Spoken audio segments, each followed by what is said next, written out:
Buenas noches, hermano, les saludo en el amor del Señor. Buenas noches, tarde ya. Mucha calor, sí, pero esperando que el Espíritu Santo nos asista en esta noche a través de las Escrituras. Amén. Gracias a todos por compartir, gracias a todos por poner un like.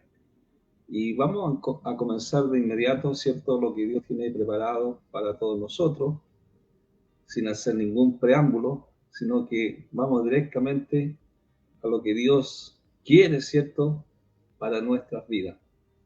Gracias también a todos los hermanos que comparten para el día de mañana, ¿cierto?, este programa en diferido. Y contento por todo eso, por todo lo que se puede hacer en el Señor. Este es un granito de arena, solamente lo que nosotros hacemos. Amén. Vamos a ir a la Escritura y está en el libro de Primera de Timoteo, capítulo 1, versículo 3 y 4. Vamos a leer. Amén. Dice de esta manera: como te aconsejé cuando salía de Macedonia, quédate en Efeso, para que le ordenes a cierta gente que está enseñando diferente doctrina que desistan. Haz que ellos desistan de poner su atención en fábulas y genealogías interminables. Esto desvía a la gente a la especulación, en vez de hacer el trabajo de Dios que requiere confianza.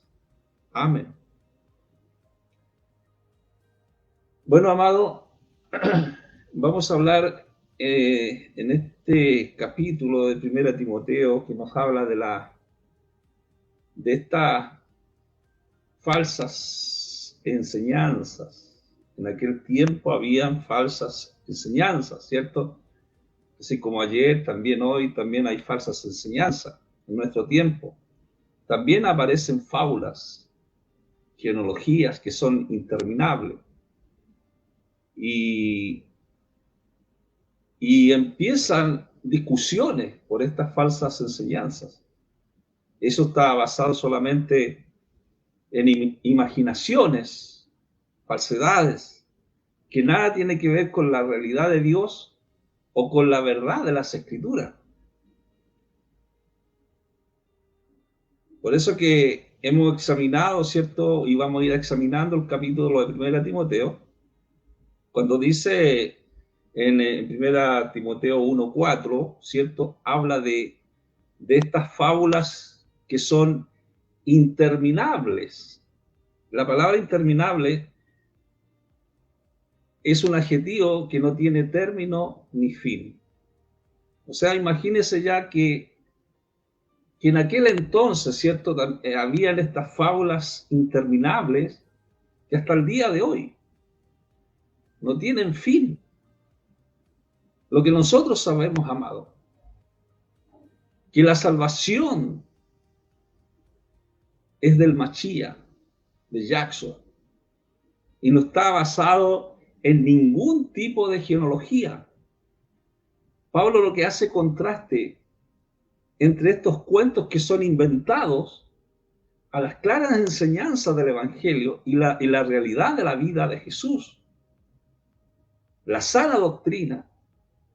Y esta doctrina, amado, es sana. ¿Por qué? Porque está de acuerdo con la palabra de Dios, la palabra que está revelada en el Evangelio de Jesucristo. Y esto incorpora y también sobrepasa los mandamientos o los mandatos de la ley. El Evangelio.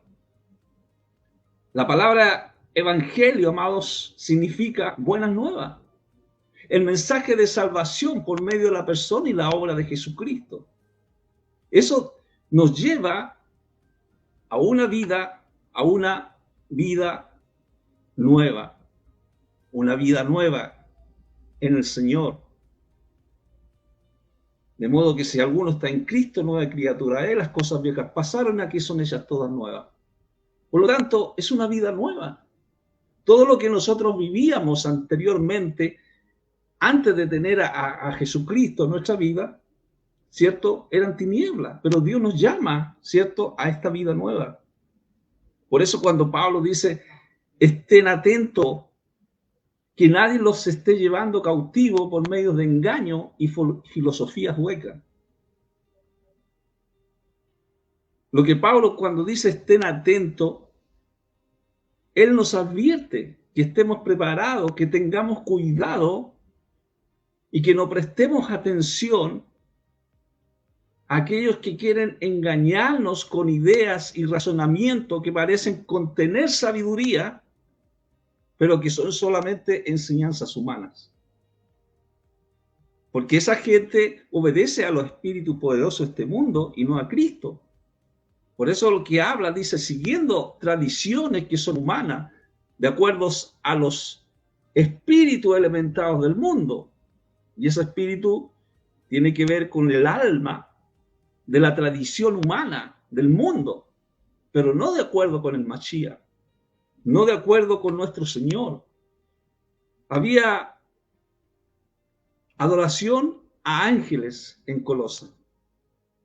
Se había introducido, amados hermanos, la herejía que exaltaba a los ángeles por encima de Cristo. Pero amada iglesia, la venida de Cristo está cerca. Cuando Juan ve, ¿cierto?, esta visión, cuando dice, estás oyendo y viendo estas cosas, él dice, yo las oí, las vi, y caí y me postré para adorar a los pies del ángel que me mostraba todas estas cosas. Pero él me dijo, no hagas eso, yo solo soy un consiervo contigo y tus hermanos los profetas y de aquellos que obedecen la palabra de este libro. Y termina la frase, adora a Dios, adora a Yahweh, adora a Dios. El mismo ángel le dice, adora a Dios, no me adores a mí. Adora a Dios. Porque Dios, el Dios de los espíritus de los profetas, ¿cierto? Es Yahweh, Dios mismo. Juan fue un profeta y recibieron su mensaje de Dios. Por tanto, era cierto su cumplimiento. Entonces, adorar a los ángeles era condenado. Por eso que los ángeles dicen, adora a Yahweh, adora a Dios. Porque dice que Juan se había postrado a adorar a los pies del ángel. Le estaba mostrando todas estas cosas. Amados, si nosotros vamos viendo que lo que nos dice la palabra del Señor, que no debemos adorar a ángeles, ni hombres, ni ninguna cosa deben ser adorados. Solo Dios merece recibir toda la gloria, toda la honra, toda la adoración.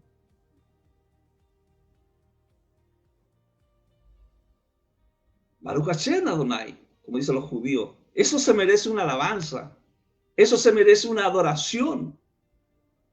Porque en la vida nueva, en Cristo Jesús, Él dice que en esta vida nueva, Él terminó con una deuda. ¿Cuál es la deuda que nosotros teníamos? Un documento de deuda. Dice la palabra del Señor, la ley escrita que estaba en contra de nosotros. Dios le puso fin por medio de la muerte en Cristo Jesús. Esa ley, la ley mosaica con su decreto, que de no ser cumplida traía condenación. Pero Dios dice que ha cancelado la deuda por medio de la muerte expiatoria de Cristo. Por eso Pablo al Colosenses le dice estas palabras. Antes ustedes estaban muertos, pues eran pecadores y no formaban parte del pueblo de Dios. Pero ahora Dios les ha dado vida junto con Cristo, junto con el Señor, y les ha perdonado todos sus pecados. Esa es la vida nueva en Cristo Jesús. Y cuando nosotros los ponemos delante de Dios, Él nos perdona los pecados. Él perdona los pecados. Tenemos que ponerlos delante del Señor. Ese es el documento o la ley escrita que estaba en contra de nosotros. Y solamente Cristo, ¿cierto? En la nueva vida, Él nos da un nuevo nombre. Por eso que Pablo también dice, tienen que permitir que sus mentes y sus espíritus permanezcan renovándose. Sus espíritus, su alma, permanezcan renovándose. Ahí nosotros estamos viendo, amado, una santificación del Espíritu Santo, cuando tenemos una nueva vida, para que nosotros podamos, a través de esa vida, esa nueva vida, vestirlo, ¿cierto?, con una nueva naturaleza, creada, ¿cierto?, para semejanza de Dios, para semejanza de Yahweh. Y así se expresa en justicia que emanan de la verdad. Entonces, un nuevo hombre, cuando Él nos da esa nueva naturaleza del creyente que es, amados, redimido por Cristo Jesús. Por eso la Biblia dice, de modo que si alguno está unido al Mashiach, es una creación renovada. Y eso es verdad. Lo viejo ha pasado y contemple lo que ha venido en fresco y nuevo. ¿Cierto? Ya esa vieja manera de vivir, nosotros en Cristo Jesús ya somos nuevas criaturas. Nuevas criaturas. Entonces, esto solo se adquiere, ¿cuándo se adquiere? Que el Ruach de Yahweh, el Espíritu de Dios, nos lleve a toda verdad. ¿Por medio de qué? Por medio de la Escritura, por medio de la palabra del Señor, por medio de esta vida nueva. Y así nosotros, en esta vida nueva, Dios dice que Él, despojando a los gobernadores y autoridades de su poder, Él despojó todo eso, lo exhibió públicamente como espectáculo, triunfando sobre ellos por medio de la estaca. Colosenses 2:15 habla de estos gobernadores, de estas autoridades. ¿Quiénes son estos principados? ¿Quiénes son estas potestades? Muchos hacen muchas sugerencias sobre estas potestades. Algunos dicen que son poderes demoníacos, otros dicen que son los dioses de las naciones poderosas, o ángeles muy bien conceptuados por los maestros heréticos o los gobernantes de Roma. Pero estos principados, amada iglesia, estos principados posiblemente no sean las fuerzas demoníacas. Se asemeja más a los ángeles mediadores de la ley. Entonces, amado, Dios hace una promesa. Y esa promesa a nuestro Señor. Gálatas habla de la ley y la promesa, de la ley. Cuando Dios le hizo la promesa a Abraham, lo hizo por sí mismo. Sin Moisés, sin los ángeles y sin ángeles mediadores de la ley. Por eso dice Gálatas 13, 19, 20, dice, así que ¿por qué parte legal de la Torá fue añadida para conocer las transgresiones? Hasta la llegada de la simiente acerca de qué fue hecho la promesa. Además dice, fue dada por medio de ángeles y un mediador. Ahora el mediador implica que es para más de uno, pero Yahweh es uno. O sea, Dios es uno. La simiente, amado, que habla aquí la palabra del Señor, es Dios. Por ejemplo, aún no se menciona en Éxodo. En Éxodo los judíos creían, amados, que los 10 mandamientos habían sido dados a Moisés por ángeles. Y aquí nosotros vemos en Esteban, a un discurso que hizo Esteban antes que lo apiedraran, cuando habla en Hechos capítulo 7. Habla, dice, este es el hombre que estuvo en la asamblea de Israel. Estoy leyendo Hechos 7:38. En el desierto, acompañado por el ángel que le había hablado en el monte Sinaí y por nuestros padres.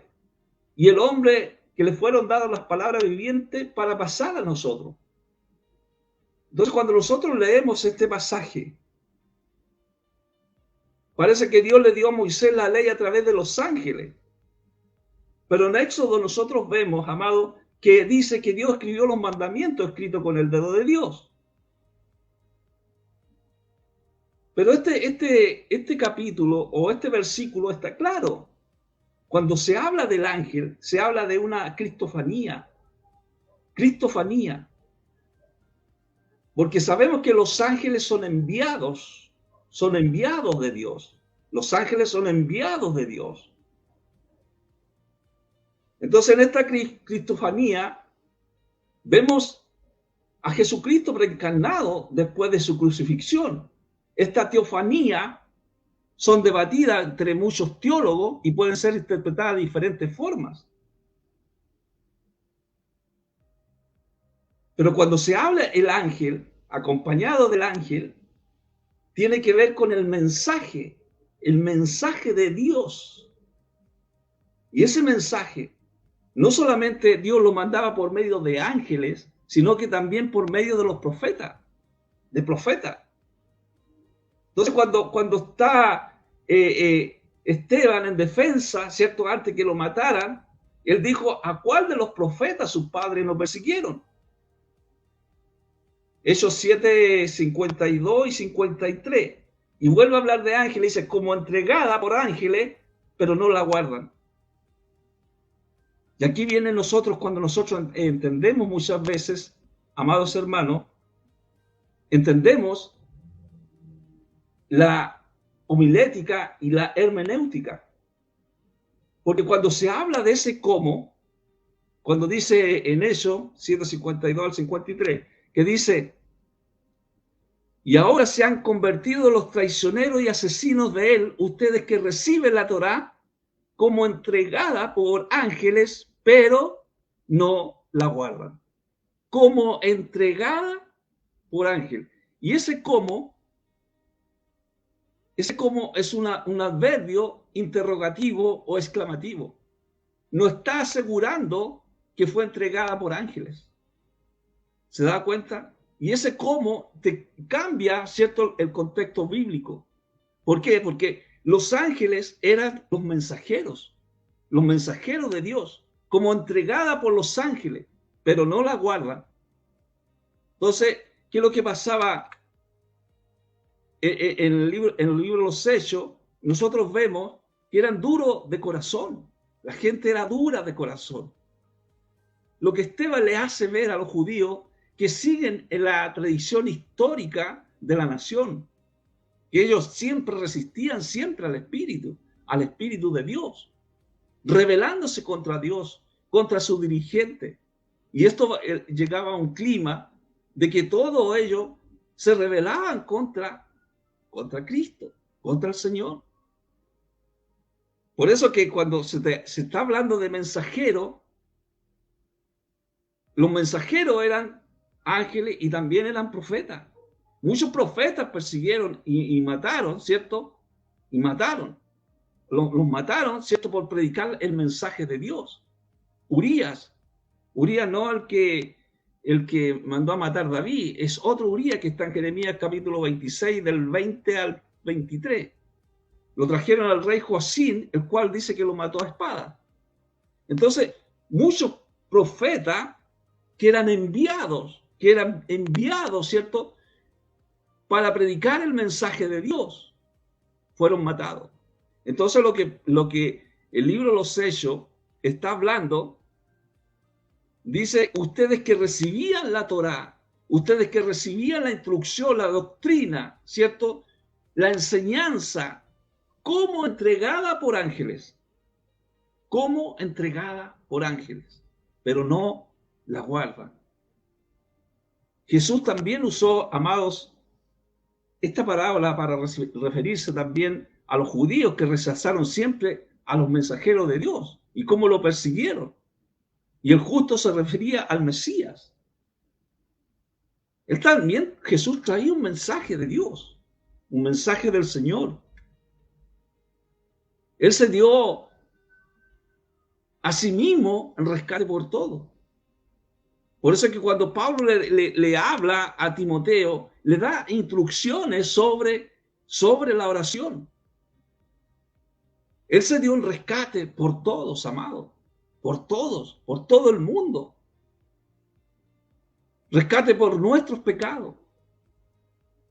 Es como, amados, como lo que estamos viendo hoy día, en estos tiempos, cuando nosotros vemos a esos bomberos, ¿cierto?, que hacen un sacrificio en rescate por la gente, por salvar a la gente que está en esos tremendos incendios de Valparaíso.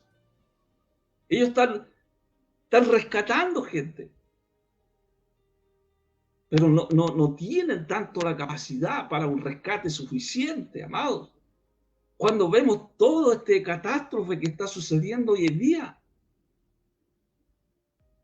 Pero dice que Jesucristo, el Hijo del Hombre, no vino para ser servido, sino para servir, para entregar su vida en rescate por el mundo. ¿Cuánto, amado, no han dado el rescate por otro? Dando su vida por otro, ofreciendo, ¿cierto?, para ir a salvar gente. Jesucristo vino en rescate, y un rescate era para pagar, ¿cierto?, un precio para liberar a un esclavo de su cautividad. Ese es el rescate que hace nuestro Señor.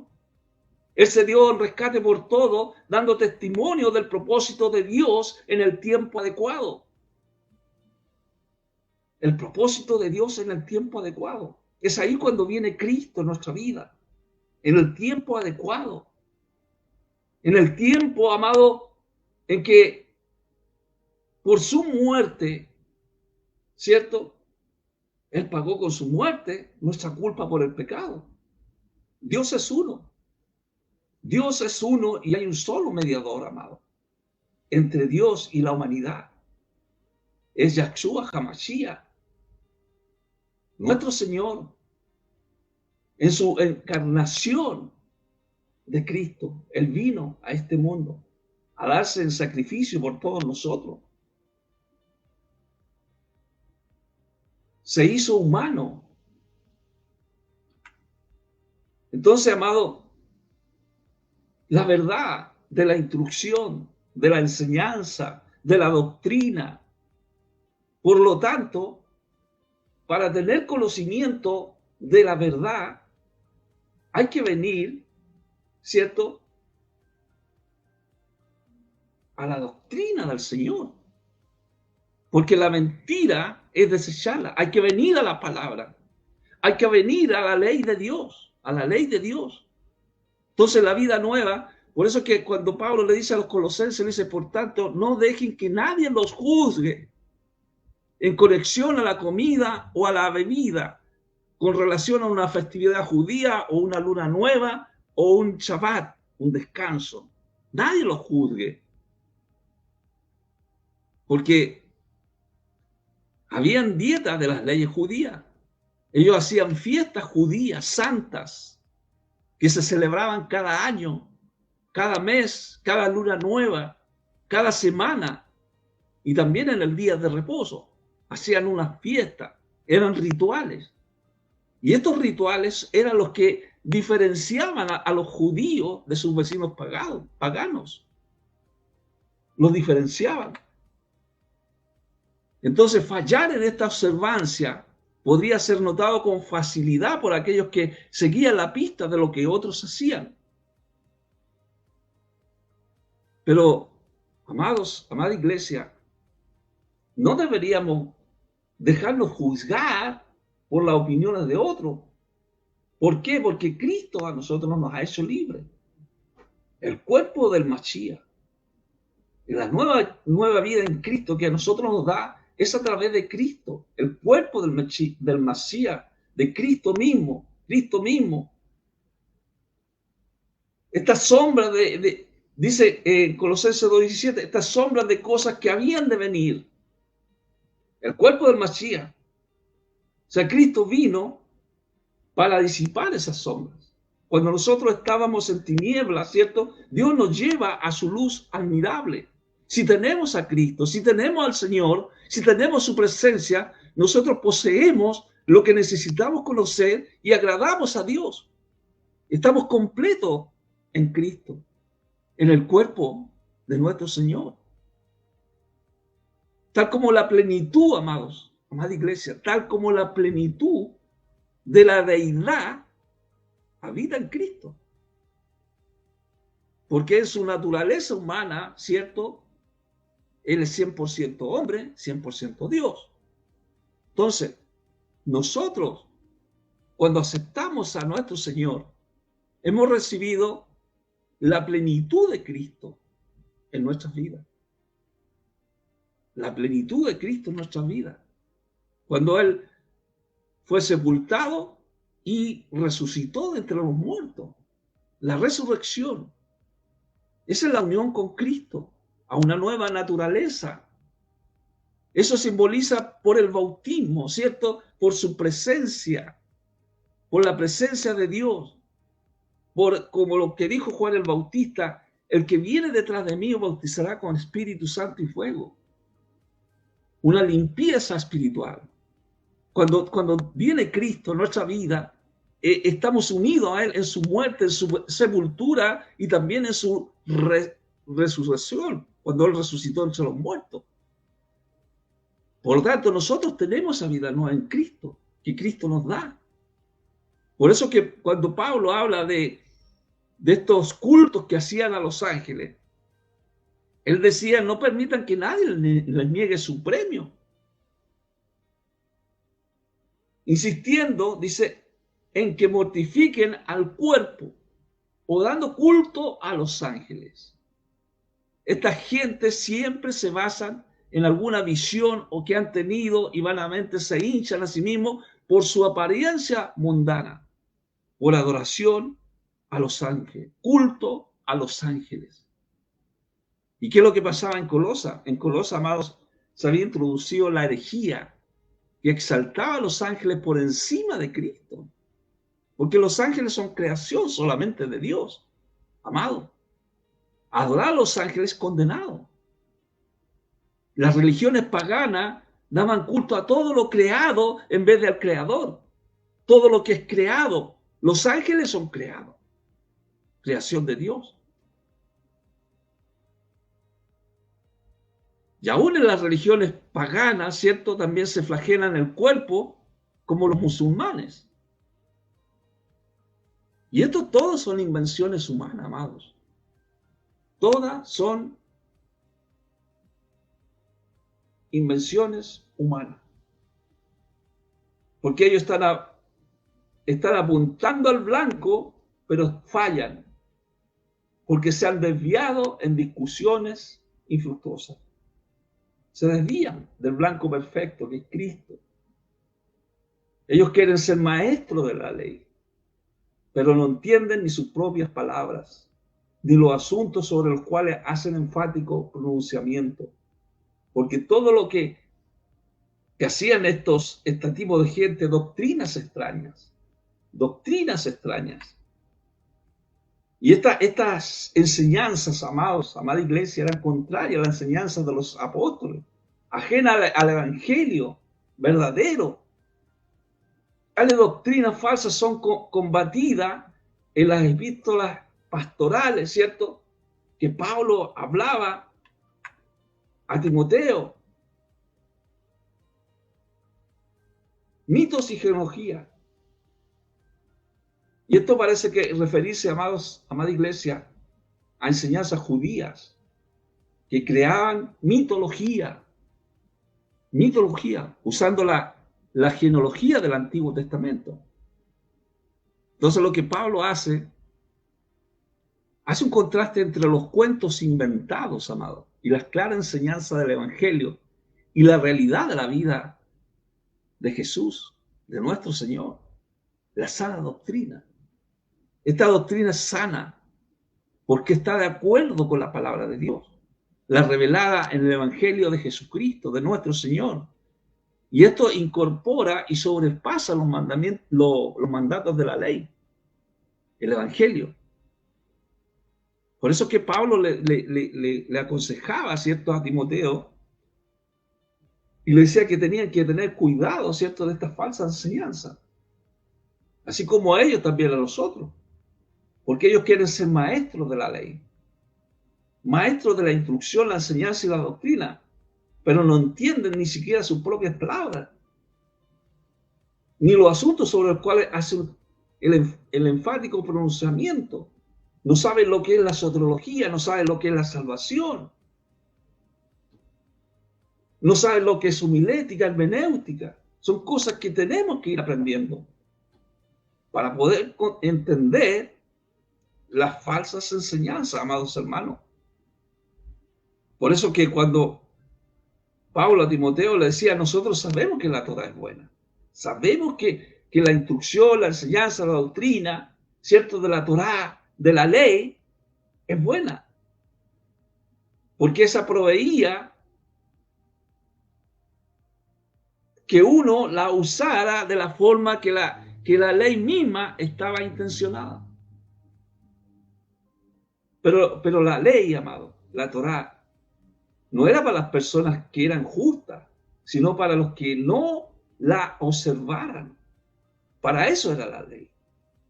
Para los rebeldes, para los impíos, para los pecadores, para los malvados, para los mundanos, para gente que matan a su padre y a su madre. Era para asesinos. También para los proxenetas, los homosexuales, comerciantes de esclavos, para mentirosos, perjuros y cualquiera que actúe en contra de esta sana enseñanza. Para ello era esta ley. Que estaban de acuerdo con las buenas noticias del glorioso y bendito Dios, y estas buenas noticias fueron confiadas a mí. Lo que Pablo predicaba a Cristo, predicaba a nuestro Señor.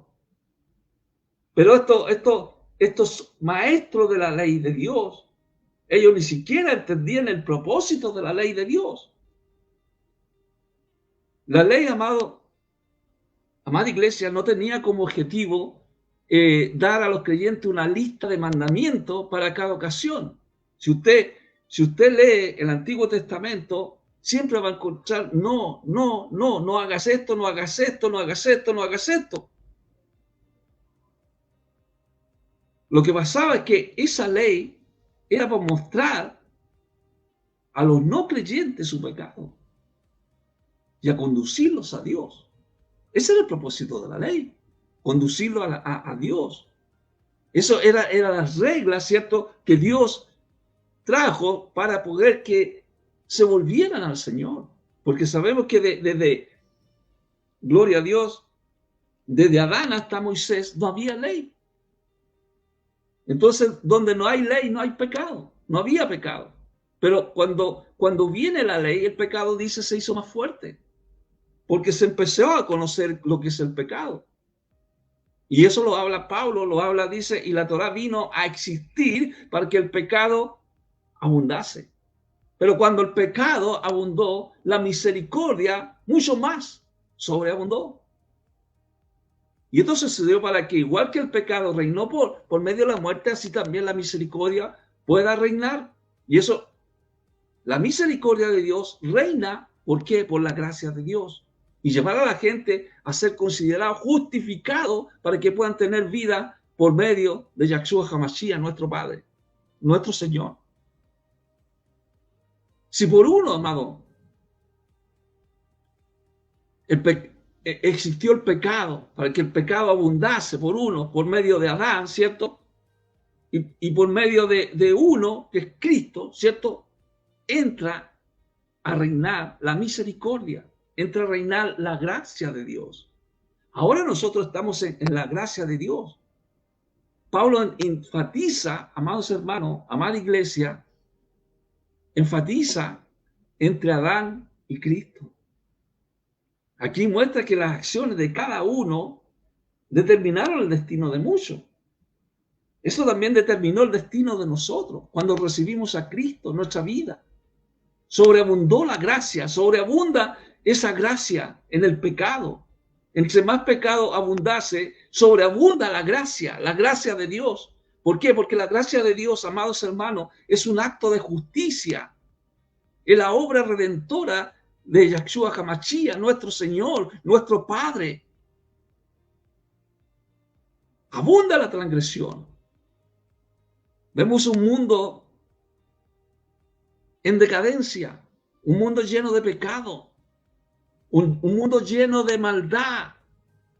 El pecado se ha hecho fuerte, pero cuando más se hace fuerte el pecado, más sobreabunda la gracia de Dios, más sobreabunda Cristo, la obra redentora en medio, ¿cierto?, de estos pecados. Entonces, una vez que hay ley, una vez que está la ley de Dios, el pecado se hace evidente en toda su plenitud. Por eso, amado,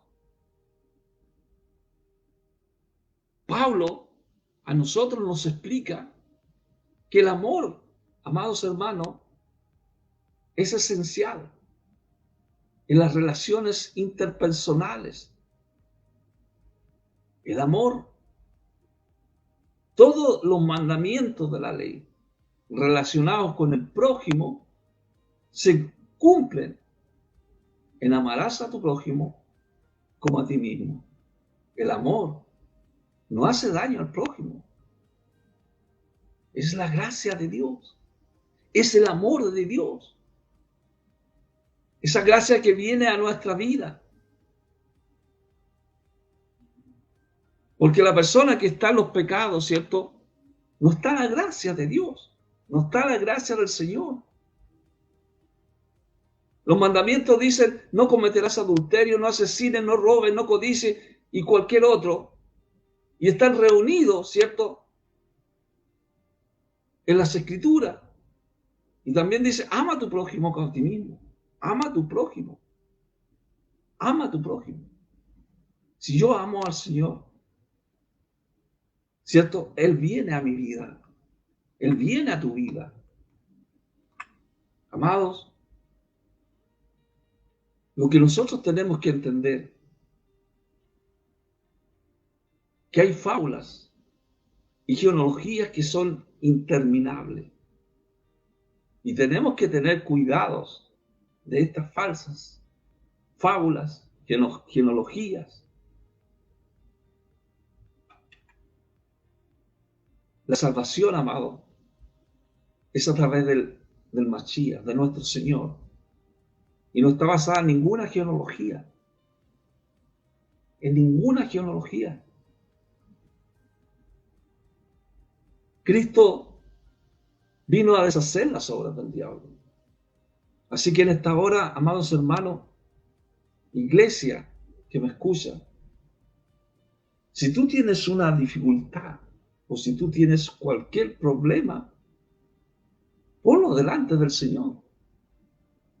Hay un tiempo, este es un tiempo que nosotros tenemos de predicar el mensaje de salvación, el mensaje de doctrina sana, una doctrina pura, santa, que está de acuerdo con la palabra de Dios revelada en el Evangelio de Jesucristo y que sobrepasa los mandamientos o los mandatos de la ley, el Evangelio. Y este Evangelio significa buenas nuevas. Y estas buenas nuevas son las que Dios te da, el Señor, en esta noche. El mensaje de salvación. Un mensaje de salvación por medio de Cristo para tu vida. Para que tengas cuidado también de estos mensajes de filosofías que están llevando a la gente a la perdición. Vamos a orar. Padre, en el nombre de Jesús, te doy gracias en esta hora. Gracias por tu presencia. Te exaltamos, te adoramos, te glorificamos. Tú eres el alfa y el omega, el principio y el fin, el creador del cielo y la tierra. Gracias, Jesucristo, por tu palabra, por tu mensaje. Tu mensaje ha sido enviado, Señor, y te damos gracias, Señor, por esa palabra, por este mensaje. Toca los corazones de aquellos que están orando, Señor. Sana a los enfermos, a los abatidos, a los cansados, aquellos que están sufriendo también por causa del incendio, aquellos que también han perdido su casa, han perdido su familia, sus padres, sus hijos, sus abuelos, sus animalitos, Padre. De misericordia, Señor, que tu gracia se derrame, porque tú viniste a rescatar a todos, Padre. Todos aquellos que tengan una esperanza en ti, Padre amado. Pedimos por ello. Pedimos, Señor, por aquellos que, aleluya, quieren que sean inscritos en el libro de la vida. Espíritu Santo, sí, te alabamos, te glorificamos, y tú eres el que convence, Padre amado. Te doy gracias en el nombre glorioso de nuestro Señor Jesucristo. Amén y amén. Amén, hermano. Gracias, gracias por este tiempo, cierto, que tenemos de predicar el Evangelio de nuestro Señor. Amén. Y nos estaríamos viendo ya el próximo lunes, si Dios quiere. Amén. Dios los bendiga grandemente. Y gracias, comparta con sus amigos, con sus vecinos. Dios les bendiga.